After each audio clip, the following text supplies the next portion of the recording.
వీణ మీటినప్పుడు ఒక శృతిలో రాగాలు పలికితేనే మనకు వినసొంపుగా ఉంటుంది.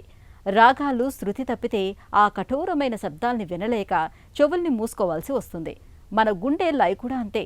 సాధారణంగా నిమిషానికి అటూ ఇటుగా 72 సార్లు స్పందించాలి. అంతకు తక్కువైనా లేదా వేగంగా కొట్టుకున్నా అది ఖచ్చితంగా సమస్యే. గుండె లయ తప్పి కొట్టుకోవడాన్ని డాక్టర్లు ఎరిథ్మియా అని పిలుస్తారు. గుండె లయ తప్పి స్పందించడానికి వెనుక కారణాలేంటో, శృతి తప్పిన గుండెను సరిచేసేందుకు ఎలాంటి చికిత్సలు అవసరమవుతాయో ఇప్పుడు తెలుసుకుందాం. Lub dub lub dub lub dub ఈ శబ్దం మనకు ప్రాణనాదం. నిరంతరాయంగా నిర్విరామంగా అలుపెరుగకుండా పనిచేస్తూ శరీరంలోని అణువణువుకు జీవ ఇంధనాన్ని సరఫరా చేసే ఈ సజీవ యంత్రం సవ్యంగా పనిచేస్తుంటేనే మనకు బతుకు బండి సాఫీగా సాగుతుంది. మరి ఈ పిడికెడు కండరాల ఈ చిన్ని సంచి చక్కగా పనిచేయాలంటే, నిరంతరం లబ్ డబ్ అని స్పందించాలంటే, లైటు వెలగటానికి కరెంటు అవసరమైనట్లే మన గుండెకు కొంత విద్యుత్తు కావాలి. ఇందుకు గుండె పైభాగంలో ఉండే గదుల్లో కుడివైపున cyano atrial node, atria ventricular node అనే కేంద్రాలుంటాయి. ఈ గదుల్లో నుంచి ఎప్పటికప్పుడు విద్యుత్ ప్రేరణలు వస్తూ ఉంటాయి. అయితే కొన్ని సమయాల్లో కొన్ని రకాల సమస్యల కారణంగా ఈ విద్యుత్ ప్రేరణలు గతి తప్పుతూ ఉంటాయి. ఇలాంటప్పుడు గుండె వేగం పెరగవచ్చు, లేదంటే గుండె వేగం మరీ తగ్గిపోవచ్చు. గుండె లయ దెబ్బతినటాన్ని డాక్టర్లు ఎరిథ్మియా అని పిలుస్తారు. నార్మల్గా ఏంటంటే గుండె ఒక లయబద్ధంగా కొట్టుకునేటువంటి ఆర్గన్ అన్నమాట. అంటే ఇప్పుడు నిమిషానికి ఒక సెట్ రేట్ ఉంటుంది. ఇప్పుడు గడియారం ఎలాగైతే కరెక్ట్గా కొట్టుకుంటుందో గుండె కూడా అదే పద్ధతిలో రెగ్యులర్గా కొట్టుకోవడం అనేది ఇంపార్టెంట్. అట్లాగే జరుగుతుంది కూడా. అయితే ఈ రిథమ్ అనేది ఎప్పుడైతే మారుతుందో, లయ తప్పినప్పుడు దాన్ని మనం ఎరిథ్మియా అంటాం. సింపుల్గా రిథమ్కి ఆపోజిట్ ఎరిథ్మియా. ఇప్పుడు మనకు శరీరానికి ఆక్సిజన్ ఎక్కువ కావాలంటే హార్ట్ రేట్ అనేది పెరగాలి. హార్ట్ రేట్ పెరగడానికి ఈ సైనస్ నోడ్ అనేది చూసుకొని ఆ రేట్ అనేది పెంచుతుంది అనమాట. ఎక్సర్సైజ్ చేసినప్పుడు హార్ట్ రేట్ పెరగటము, కూర్చున్నప్పుడు తక్కువ ఉండటము, నైట్ టైం తక్కువ ఉన్నప్పుడు తక్కువ ఉండటం, ఈ విధంగా అది అడ్జస్ట్ చేసుకుంటుంది. ఇది నార్మల్. అయితే కొన్నిసార్లు ఈ మిగతా స్ట్రక్చర్స్ ఏవైతే ఉన్నాయో, ఏట్రియా కానీ లేకపోతే వెంట్రికల్ కానీ, ఇవి కూడా కొంత ఎలక్ట్రిసిటీ జనరేట్ చేస్తాయి.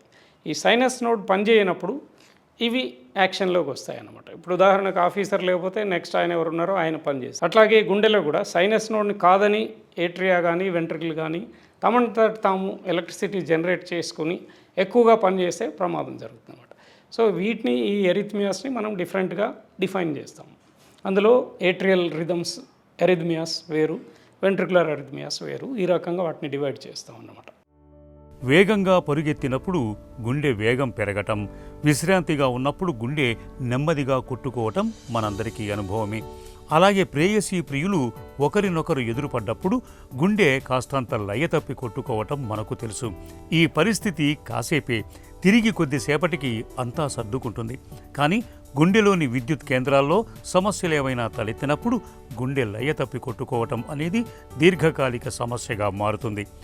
గుండె కొట్టుకునే వేగం తగ్గినప్పుడు రక్త సరఫరా తగ్గటం వల్ల మెదడుకు తగినంత రక్తం సరఫరా కాదు, శ్వాస తీసుకోవటంలో ఇబ్బందిగా ఉంటుంది. నాడి చాలా నెమ్మదిగా కొట్టుకుంటుంది. అదే గుండె వేగం పెరిగినప్పుడు గుండె దడగా ఉంటుంది, స్పృహ తప్పుతారు, తల తిరుగుతున్నట్లుగా ఉంటుంది. వీటిని మనం ఐడెంటిఫై చేయాలంటే ఒకటి సిమ్టమ్స్. నార్మల్గా ఏంటంటే ఏదో గుండె దడగా ఉంది అని చెప్తారు. అది దడగా ఉంది అంటే అది కామన్గా మనం పాల్పిటేషన్ అంటారు పేషెంట్. అది మనం గుర్తించాలి. ఈసీజీ తీసినప్పుడు అది ఏంటి అనేది తెలుస్తుంది. ఒకవేళ అది కుదరకపోతే 24 అవర్స్ ఎక్స్టెండెడ్ హోల్టర్ అని ఉంటుంది. హోల్టర్ టెస్ట్ అంటే ఏంటంటే ఈసీజీనే 24 అవర్స్ తీయటం అనేది జరుగుతుంది. దానిలో కూడా ఇప్పుడు కొత్తగా చాలా వచ్చినాయి. ఇదివరకు ఈసీజీ లీడ్స్ అన్నీ పెట్టి తీసేవాళ్ళం. దాని బదులు ఇప్పుడు చిన్న ప్యాచ్ లాగా ఉంటుంది. ఇక్కడ ప్యాచ్ తగిలిస్తే అది రికార్డ్ చేస్తుంది. నెక్స్ట్ డే మనం దాన్ని అనలైజ్ చేయొచ్చు. మొబైల్ ద్వారా కూడా రికార్డ్ అవుతుంది. ఇప్పుడు దీన్ని 24 అవర్స్ లేకపోతే ఒక్కొక్కసారి 48, 72 అవర్స్, సమ్టైమ్స్ ఇంకా ఎక్కువ కూడా చేయొచ్చు.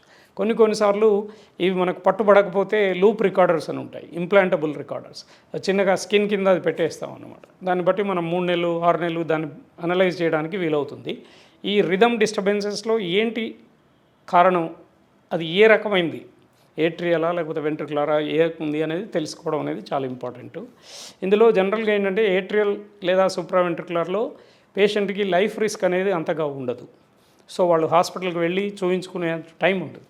కానీ వెంట్రుకులర్ రిథమ్ డిస్టర్బెన్స్ ముఖ్యంగా VT-VFలో సమయం అనేది ఉండదు. వెంటనే పేషెంట్ కొలాప్స్ అయిపోవడం, పడిపోవడం అనేది జరుగుతుంది.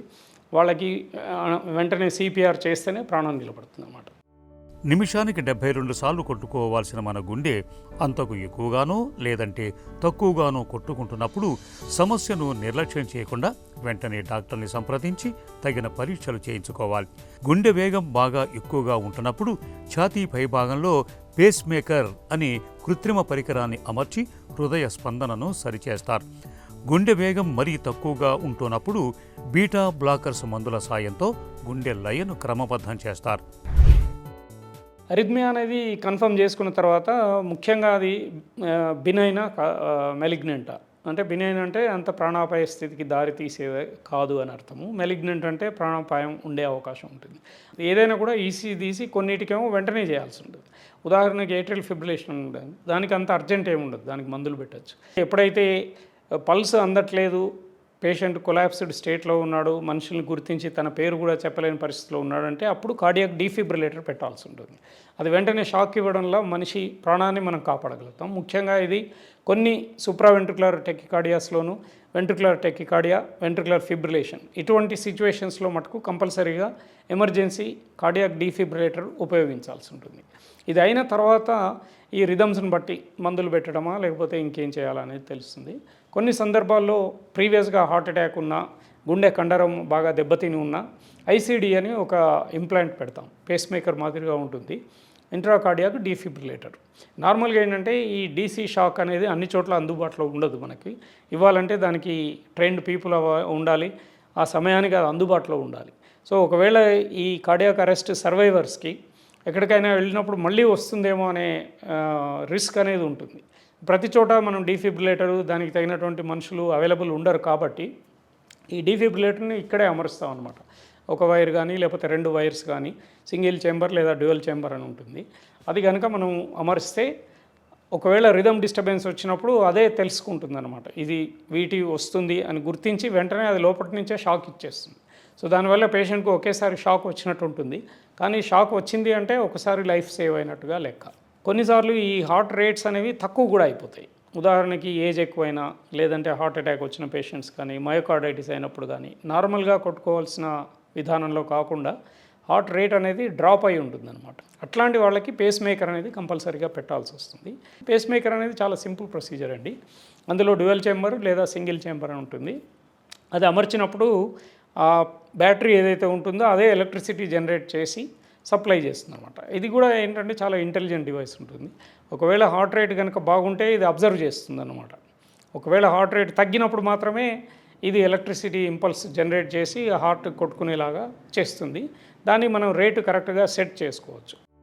గుండె ఆరోగ్యాన్ని శుభ్రంగా ఉంచుకునేందుకు ముందు నుంచే జీవనశైలిలో తగిన జాగ్రత్తలు తీసుకోవాలి.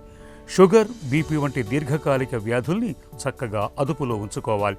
కొలెస్ట్రాల్ నిలవలపై ఓ కన్నేసి ఉంచాలి. బరువు పెరగకుండా చూసుకోవాలి. నిత్యం వ్యాయామం చేయటాన్ని ఒక అలవాటుగా మార్చుకోవాలి. పొగ, మద్యం వంటి చెడు వ్యసనాలకు దూరంగా ఉండాలి.